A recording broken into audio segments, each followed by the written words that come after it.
zatına rahnıma rahmetullah şazı kıyamatta rudicida qabrımızda bar kuruptu rahmeti nuri Xuda her kimse kılsa da yarat derdine takmaydıva yalvarıp qabrıma geldim ya Muhammed Mustafa.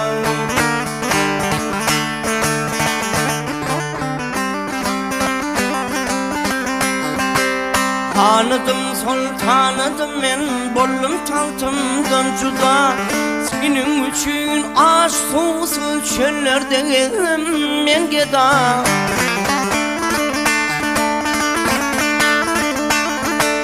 Rehim kıl giftadımı deyip padişah-i enbiya şu maksat verilen gelip yüzümünü sürttüm ravduna Ravdayı kavrına geldim ya Muhammed Mustafa.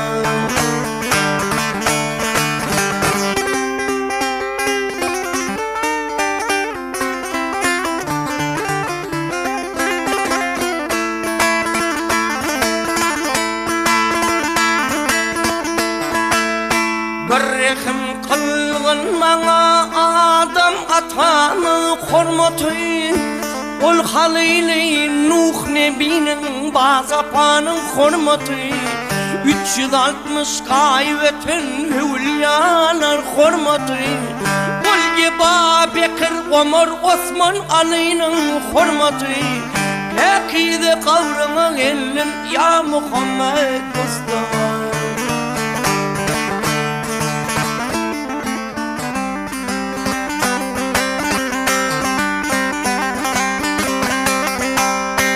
Padişah erdim de yolunda bir yada kılın beni Ehli barilar intizar müftela kılın beni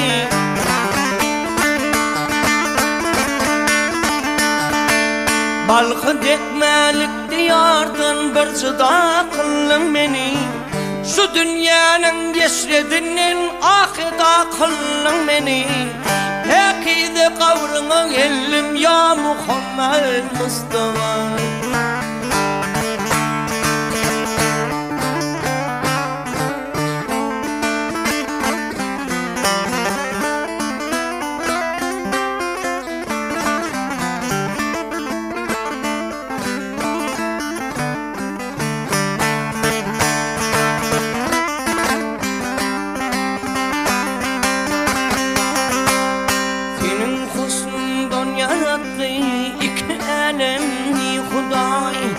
Dünya eder kar erdin gövheri kımmet baka